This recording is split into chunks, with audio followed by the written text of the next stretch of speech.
Cuando Carl cumplió 3 años y aprendió a dibujar y hacer figuras, a plasmarlas en papel, hacía unos dibujos muy extraños, Esteban. Dibujaba naves, dibujaba aviones, barcos, esvásticas y águilas negras, que como bien comprenderás y también los espectadores, eran símbolos que utilizaban los nacionalsocialistas durante la Segunda Guerra Mundial.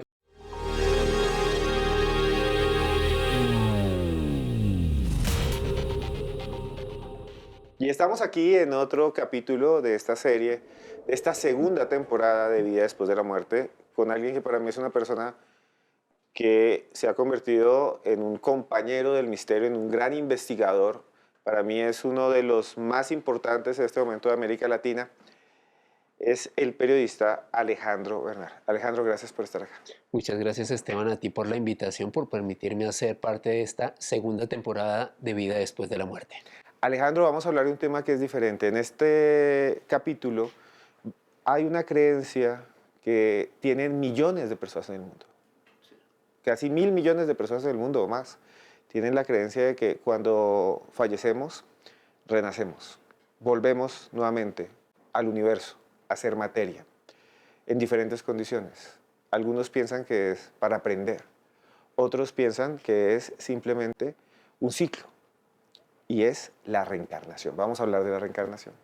Esteban, dentro de varias tradiciones místicas de Oriente, el jainismo, el hinduismo y muchas otras, se establece que el alma tendría un continuo proceso de evolución, de perfeccionamiento, y cuando abandonamos un lapso, una vida, tenemos la oportunidad de regresar al mundo, de reencarnar, de reincorporarnos en otro cuerpo e ir viviendo diferentes experiencias para ir perfeccionando nuestro proceso evolutivo. Alejandro, y usted que es un investigador, que lee muchísimo, que trabaja en YouTube, tiene su propio canal de YouTube muy conocido, Mandrágora Misterio, y además ha trabajado como periodista en muchas revistas, emisoras de radio, televisión, también ha salido muchísimo en América Latina, ya lo conocen. Hoy vamos a presentar casos increíbles que usted ha investigado, casos increíbles de personas que dicen que realmente reencarnaron y que recordaron momentos, lugares, personas que serían imposibles y que después de mucho tiempo se llegó a la conclusión de que sí habían existido, o de lo que ellos dicen de estos recuerdos coincide por lo menos con algo que sí sucedió, con un acontecimiento histórico, con incluso fotografías, con formas de ver el mundo. Vamos a ver esos casos increíbles aquí en Vida después de la muerte. Antes de comenzar, quisiera que nos explicara un poco eso. ¿De dónde cree que surge en la época moderna de nuestro mundo, en pleno siglo XXI, en Occidente, que además no tenemos la tradición de la reencarnación, estos casos que son sorprendentes, esta creencia que cada vez se hace más fuerte? Yo creo que hay un elemento clave dentro de lo que estamos hablando, Esteban, y es que después de la Primera y la Segunda Guerra Mundial hubo un auténtico boom de personas que manifestaban haber sido soldados o haber participado directamente en estos grandes conflictos globales, y una serie de investigadores comenzaron a interesarse por este tipo de casos, a recolectar testimonios, a hacer entrevistas, y lo más sorprendente de todo esto, y tal y como tú lo decías hace unos minutos, muchos de estos casos fueron sometidos a verificación por parte de investigadores, testimonios que coincidían, información que no tenían por qué saber una persona. Ejemplo, uno de los casos que vamos a ver esta tarde, un niño que nació en Gran Bretaña en los 70 con un soldado de origen alemán que se accidentó en Gran Bretaña 30 años antes, una familia que no estaba relacionada, un niño que recordaba casos, nombres y datos muy específicos de una vida anterior. Así que este es uno de los misterios más interesantes que yo creo que ha eclosionado en el mundo del misterio a partir de la mitad del siglo XX. Casos increíbles lo que vamos a ver casos reales de personas que dicen que han reencarnado y que recuerdan momentos, datos puntuales, lugares, espacios geográficos que después se comprueban. Para mí es un honor estar con usted y comencemos de una vez. Hay alguien que vive en algún lugar del mundo, que es un dirigente político también, pero al mismo tiempo es un dirigente espiritual. Es alguien que tiene una fe milenaria, que es el budismo, y el budismo presupone que las personas vuelven a nacer, que hay un ciclo en el cual venimos a aprender. Y esa persona es nada más y nada menos que el Dalai Lama. Y el Dalai Lama que conocemos hoy y que nombramos como Dalai Lama no es el único. Ha habido cientos de Dalai Lamas que para esa fe sí son una persona. Cuéntenos cómo es esto. Bueno, hay que tener en cuenta, Esteban y espectadores, que el Dalai Lama vendría siendo la representación, la reencarnación de Buda en la Tierra, un ser iluminado, lleno de espiritualidad. Lo que comentan los investigadores es que en 1933 falleció el 13º Dalai Lama, o sea, es una tradición que han ido heredando varias personas, y los monjes tibetanos dejaron el cuerpo sin vida de este Dalai Lama mirando hacia las estrellas, hacia el cielo. Y al día siguiente, después de haber realizado este ritual con el Dalai Lama, el 13º fallecido, el cuerpo, su cabeza apareció girada hacia el lado izquierdo, mirando hacia el este. Cuando los monjes detallaron esta particularidad, se sintieron muy extrañados. Es obvio que un cadáver no se va a mover durante la noche si alguien no lo hace, pero el cuerpo del 13º Dalai Lama sí lo había hecho. Días después verificaron en este lugar, que era el Palacio de Narlinga, el gran palacio veraniego de los Dalai Lama, verificaron hacia esa dirección y había nacido un hongo con forma de estrella. Cuando los monjes se pusieron a analizar este tipo de cosas, estas señales lo veían como un mensaje que les indicaba que tenían que ir hacia el este para encontrar al sucesor del Dalai Lama, para encontrar a ese heredero de esa tradición espiritual. Así que los monjes emprendieron rumbo hacia el este del Tíbet, llegaron a una zona muy cercana, un lago místico que ellos tienen, en donde, de acuerdo a las tradiciones hindús bastante antiguas, es un cuerpo de agua donde se puede vislumbrar el futuro. Y es en ese punto, Esteban, donde el Rinpoche o esa especie de dirigente perentorio, mientras encontraban la sucesión del Dalai Lama, tiene un sueño, tiene una visión. De acuerdo a los periodistas y a los monjes que lo acompañaban, porque era una comitiva, este hombre sueña con un niño que está cerca a un can, a un perro muy pequeño, en un pueblo que se caracteriza por tener casas con un techo verde. Cuando el Rinpoche tiene esta visión, tiene este sueño, se lo comparte a los monjes y les da la orden: tenemos que dirigirnos al este, a encontrar un pueblo donde haya casas verdes y buscar a un niño, busquemos a un infante. Pero para hacer esto sería ideal que nos infiltráramos, vistiéramos como personas de pueblo para que nadie sepa que nosotros estamos en esta misión espiritual de encontrar al Dalai Lama. Entonces el Rinpoche, un monje de alto grado, y otros monjes deciden ponerse atuendos, ya sea de comerciante, otros se visten de soldado y comienzan a visitar varios pueblos. Cuando de repente ingresan a uno de estos poblados hacia el este del Tíbet y encuentran una gran cantidad de casas pintadas con el techo verde, ya era la primera señal. Y de repente, mientras el Rinpoche y otros de sus monjes estaban verificando el área, haciendo preguntas, se encuentran a un niño de 3 años aproximadamente, que cuando ve al Rinpoche, quien estaba vestido como un comerciante, se le acerca y le dice: eso que usted tiene puesto, el Rinpoche tenía una especie de collar, dice: eso es mío y usted es un monje.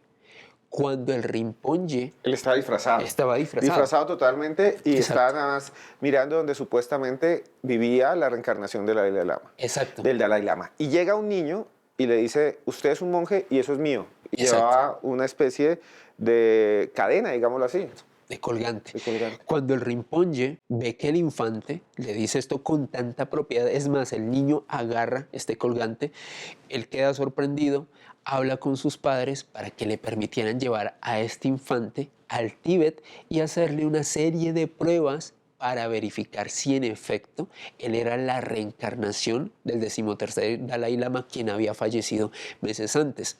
De acuerdo a las investigaciones y también a lo que comentan los monjes tibetanos, someten a este niño a 3 meses de rigurosa investigación, lo ponen a mirar objetos que le pertenecían al antiguo Dalai Lama, le presentan personas y el niño los reconocía con absoluta precisión, era impresionante. Decían que le llevaban, no sé, una vasija, un collar, elementos personales que utilizaba el Dalai Lama y el niño los reconocía, reconocía nombres de lugares, reconocía nombres de las personas y fue ahí donde determinaron que este Dalai Lama o este infante fuera el actual Dalai Lama, este gran dirigente espiritual, el 14º, el que está actualmente vigente en el Tíbet.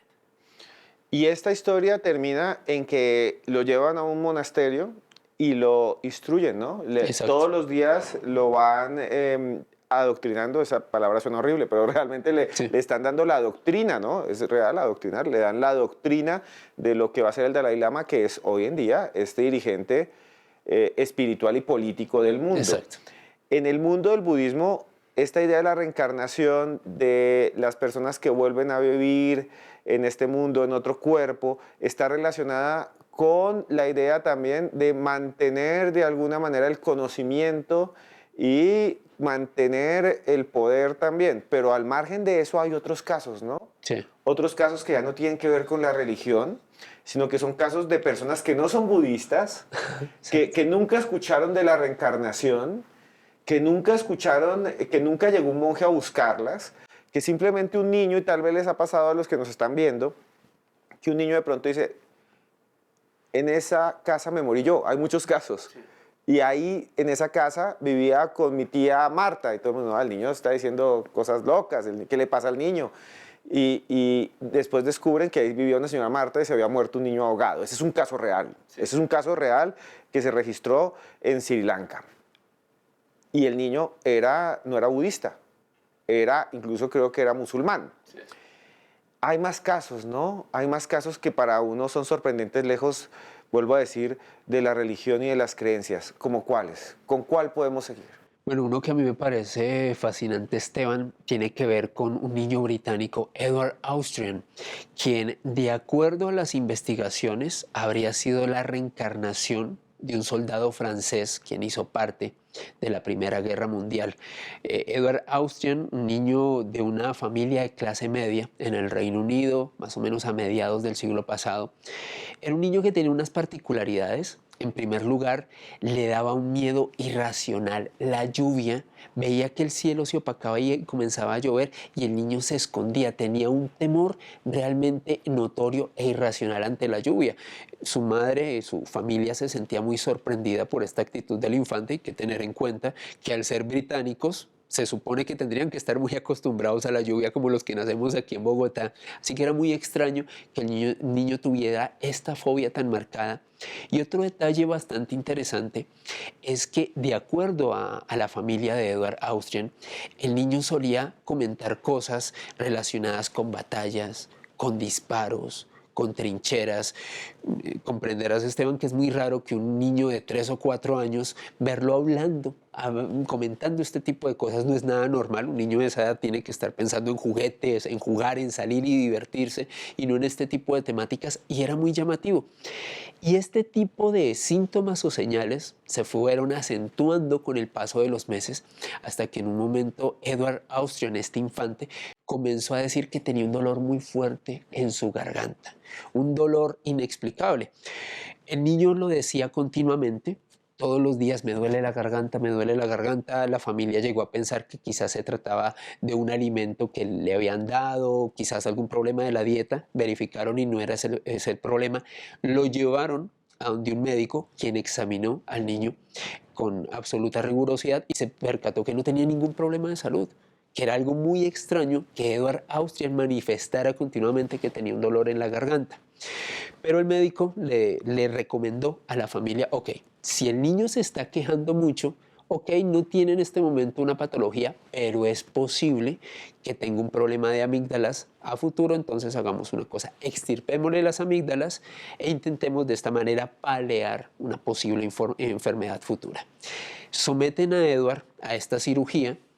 Y resulta que tras esta operación a Edward Austrian le comienza a surgir un quiste en la garganta, en la zona en donde lo habían operado, en la zona donde él manifestaba haber tenido dolores continuamente.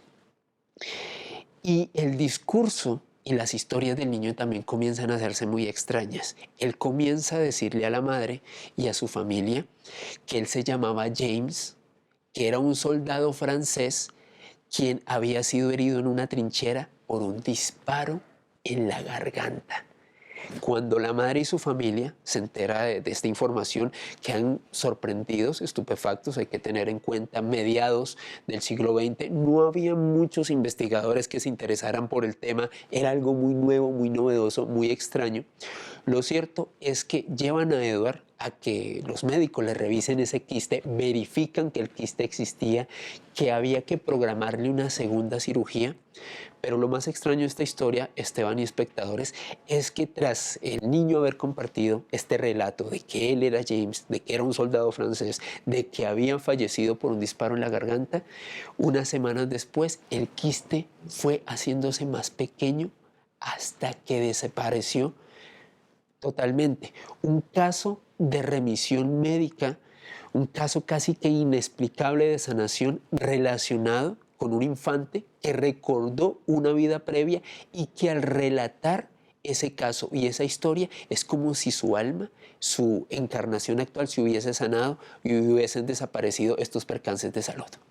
Y sobre eso hay muchas historias interesantes que abundan, registradas, de personas que dicen, por ejemplo, que se sienten ahogadas o que tienen pesadillas de que morían ahogados y entonces llegan a un río o un lago, que estas historias que digo son verídicas de personas que creen que fue así, llegan a un lago y se dan cuenta o creen que ahí habían muerto. Dicen, aquí sueño que me ahogo todos los días en este paraje. Y después busca el periódico que había muerto ahogado una persona bajo las mismas condiciones de sus sueños.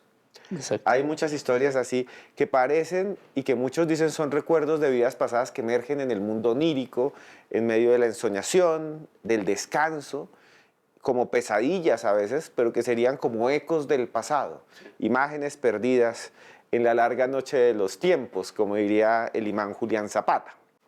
Y quería preguntarle a usted, Alejandro, sobre eso, sobre esos recuerdos, porque creo que usted conoce otro caso que es realmente sorprendente. Y para mí, y al menos uno de mis casos favoritos, dentro de los muchos que existen de reencarnación en el siglo XX, tiene que ver con Carl Eden.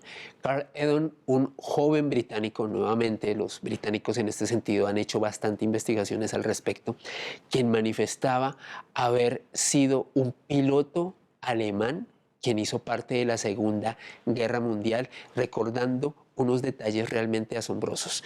Oficialmente Carl nació en 1972 y desde nacimiento presentaba unas características muy particulares. La familia de Carl, sus hermanos mayores, eran niños blancos, de cabello oscuro, con ojos color café, y Carl nació pelirrojo, con tez bastante blanca, con un aspecto físico muy disímil, muy diferente, no solo a sus hermanos, sino a su familia.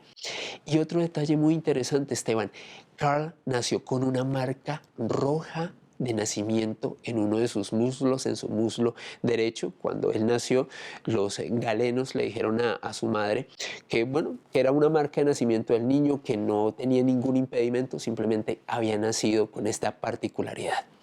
Cuando Carl cumplió 3 años y aprendió a dibujar y a hacer figuras, a plasmarlas en papel, hacía unos dibujos muy extraños, Esteban. Dibujaba naves, dibujaba aviones, No. barcos, esvásticas y águilas negras que, como bien comprenderás y también los espectadores, eran símbolos que utilizaban los nacionalsocialistas durante la Segunda Guerra Yo Mundial. creo que la mamá, perdón, aquí me meto, diría, está viendo muchas películas de pronto, o recogió una revista de historia, o lo vio en algún lado y lo está imitando, ¿no? Pero lo que entiendo es que lo que sigue es sorprendente. Exactamente, Esteban.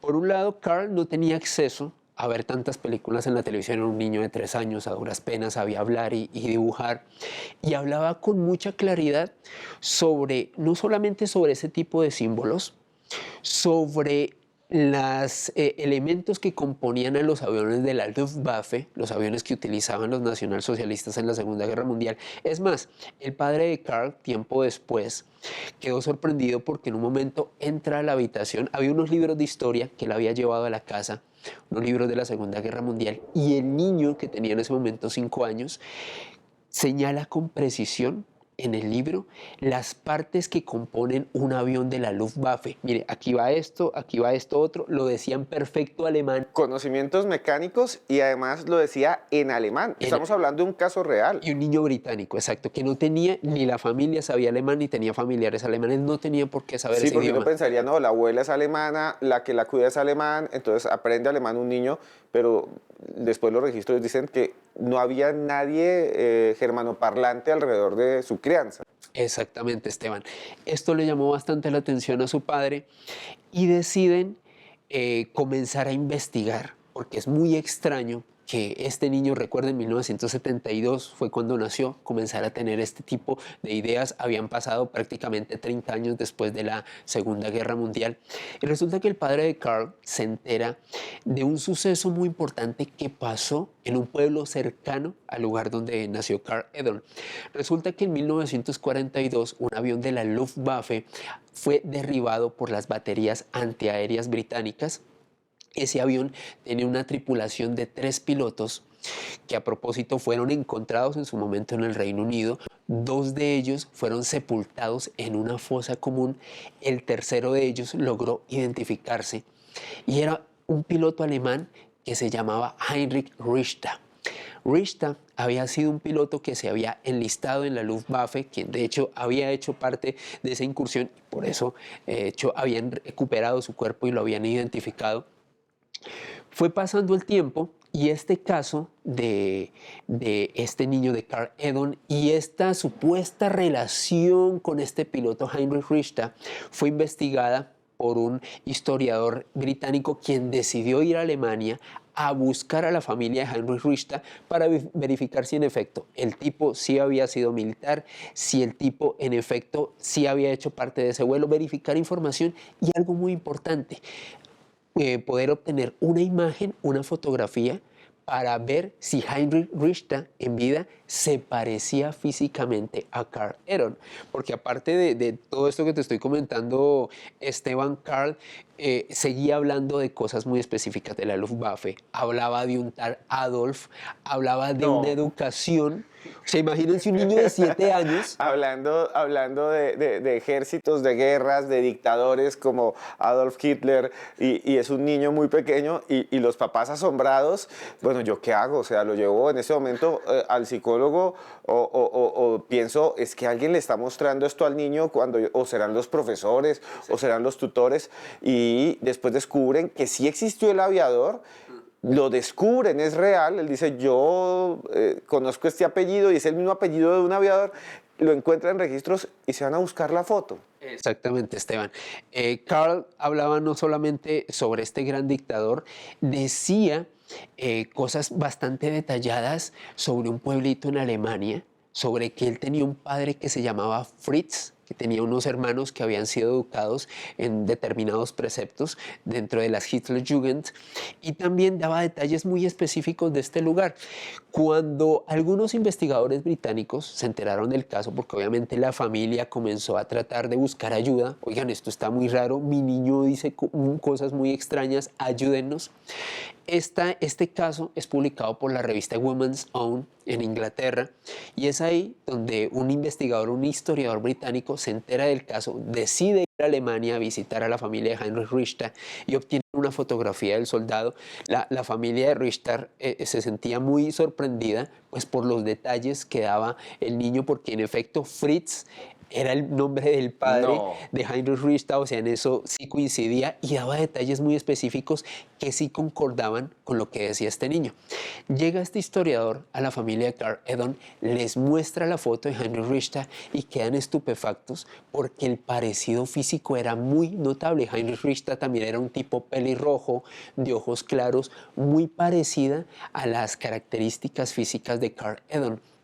Resulta que cuando este artículo de esta historia se hace muy conocida, se comienza a interesar un catedrático norteamericano, un profesor de universidad, Ian Stevenson, quien desde hace varios años estaba investigando casos de reencarnación. Él se apersona de este caso, dice, ok, tenemos que hablar con la familia Carl Edon, tenemos que hablar con la familia, intentar ver si esto es una estafa, si es un bulo o si es real.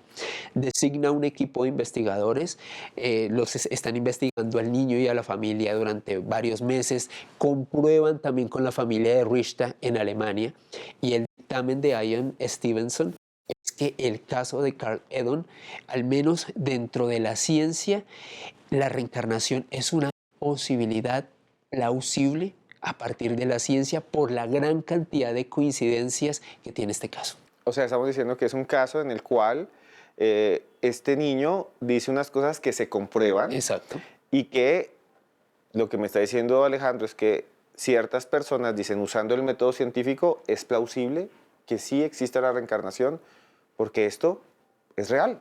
Por eso hablamos de que son casos reales en el título de este video. Exactamente, Esteban. Ese tipo de coincidencias no son al azar. De hecho, Ian Stevenson se trató de indagar y de verificar algo de lo que tú comentabas. Si era que quizás el niño tenía una influencia externa, ya fuera un familiar, ya fuera un profesor o un amigo que le hablara de historias de la Segunda Guerra Mundial o que le hubiese hablado sobre Heinrich Richter, este aviador alemán, que a propósito, como dato particular y coincidencial, falleció porque uno de los proyectiles de la batería antiaérea que impactó el avión lo hirió en la pierna derecha, el mismo lugar donde Carl Edon nació, con esta cicatriz, con esta marca de nacimiento. Bueno, es una historia increíble y siempre involucra muchas veces a los niños, ¿no? Exacto. Cuando uno se pone a mirar, Alejandro, hay otras personas que dicen que se recuerdan las vidas pasadas o se rememoran los acontecimientos que se sobrellevaron, terribles o algunos buenos, de las vidas que ya no están, que solamente están en el pasado a través de las regresiones. Ese es el caso de Brian Weiss, el famoso investigador norteamericano que en algún momento va a estar aquí con nosotros seguramente, porque eso me han dicho, hablando de estos temas, pero él llega a esas vidas pasadas a través de activar los recuerdos que están supuestamente en el inconsciente. En estos casos de niños no es así, como que el recuerdo emerge cuando los niños son muy pequeños, sí. Como que los niños, y esto no lo digo yo, lo dicen algunos creyentes, en la reencarnación, como que hay un momento en el que los niños todavía tienen acceso a esos archivos, ¿no? Y hay muchos casos de niños que recuerdan. A esa información. La hipótesis que maneja el profesor Ian Stevenson, el que investigó el caso de Carl Edon, es que los infantes hasta antes de los 5 años tienen un subconsciente menos contaminado por la educación y por el adoctrinamiento social. Entonces, al tener esta memoria y esta mente, por decirlo así, casi que impoluta, es bastante factible que recuerden con precisión detalles de vidas previas. Fíjate cómo hablábamos precisamente de infantes, de niños que recordaban con exactitud nombres, lugares, características, algo que de acuerdo a Ian Stevenson sería muy difícil de corroborar, incluso por otros métodos, sobre todo en casos donde hay personas mayores, porque en la medida en la que vamos transcurriendo, llevando un proceso educativo, integrarnos a la sociedad, adoptar unas costumbres de cada lugar, pues mucha de esta información va coartando, va en cierto modo haciendo que estos recuerdos queden socavados.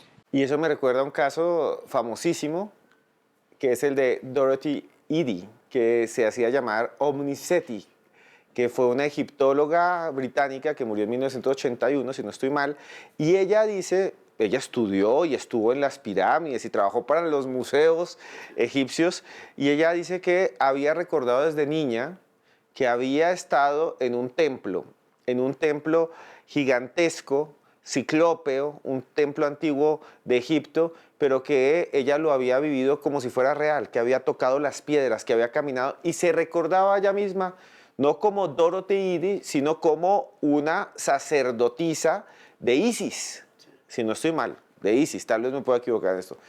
Y dice ella que recordaba los rituales y recordaba, se hizo egiptóloga, viaja a Egipto, llega a un lugar donde solo hay arena, solo hay dunas, solo hay ruinas, y dice, aquí era el templo. Y la gente decía, está loca, aquí no hay nada, aquí era el templo. Hacen la excavación y encuentran el templo de Isis.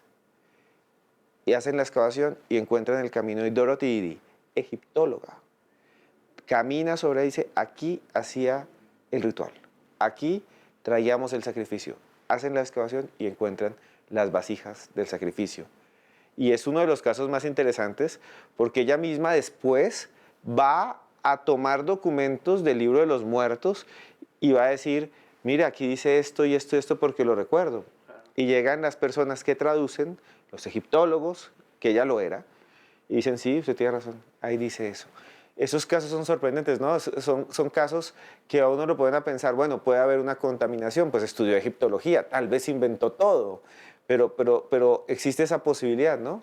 Yo creo, Esteban, que algo muy importante a la hora de hablar de reencarnación y de este tipo de casos y de algo que dentro del misticismo oriental se establece como la transmigración de almas, cómo las almas tendrían esa capacidad de no solamente aparecer en una vida o en un tiempo en específico, sino volver a adoptar materia, volver a vivir nuevas experiencias. Yo creo que casos como el de Om Seti, que me parece maravilloso esa experiencia del Dalai Lama, y los otros que hemos analizado en este espacio, Esteban, nos demuestra que hay unos casos, obviamente no podemos descartar que haya estafadores, que haya mercachifles como en todo tipo de temática relacionada en el mundo del misterio, pero casos específicos que han tenido esta rigurosa verificación por parte de investigadores, en el caso de Om Seti, y tú bien lo sabrás, Esteban, como historiador, tuvo una verificación bastante rigurosa de su información. Era muy difícil que alguien supiera tantos detalles de forma tan vívida,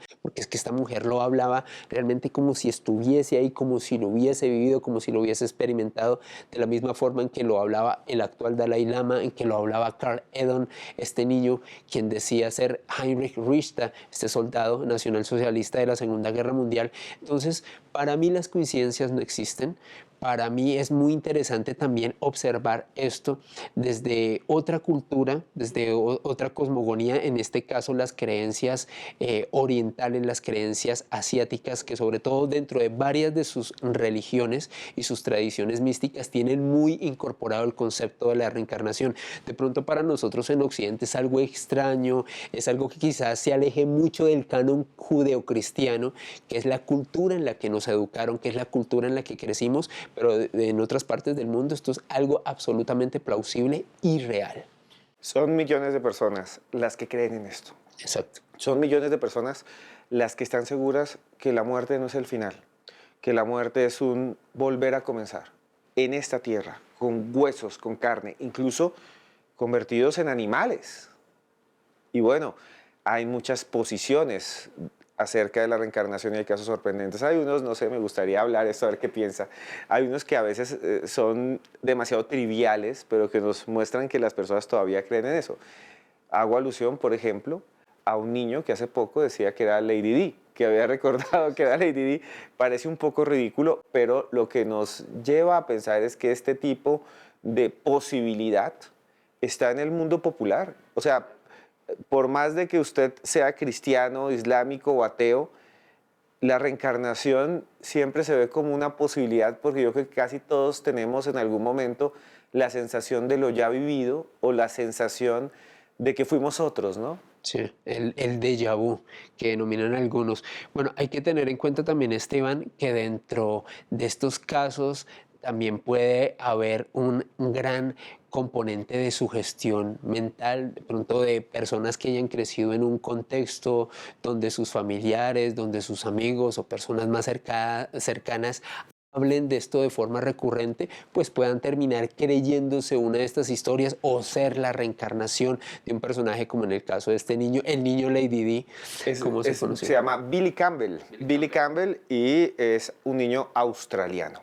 Es un niño australiano que asegura que fue Lady Di, que recuerda el Palacio de Buckingham y que odia a la reina Isabel y al príncipe Carlos. Y casos como ese nos llevan a pensar en muchos otros más. Ahorita recuerdo, por ejemplo, el caso de Luke Ruelman, que fue muy famoso en redes sociales, en YouTube, sobre todo porque él narraba que no había sido en el pasado ni un soldado, no había sido la reencarnación de un budista, no, un niño que había crecido en un mundo cristiano radical, los papás son cristianos radicales, protestantes norteamericanos, que de un momento a otro dice, yo recuerdo que era una niña, y para los papás es un shock, creen que es mentira y dicen, no, es que yo era una mujer, tenía unos aretes de esta forma, iba a este lugar y los papás no creen, van al lugar y efectivamente lo que el niño decía que existía, que era un restaurante, hoy en día era una lavandería, pero le preguntan a la gente y la gente le dice, sí, aquí existió todo lo que su hijo de 5 años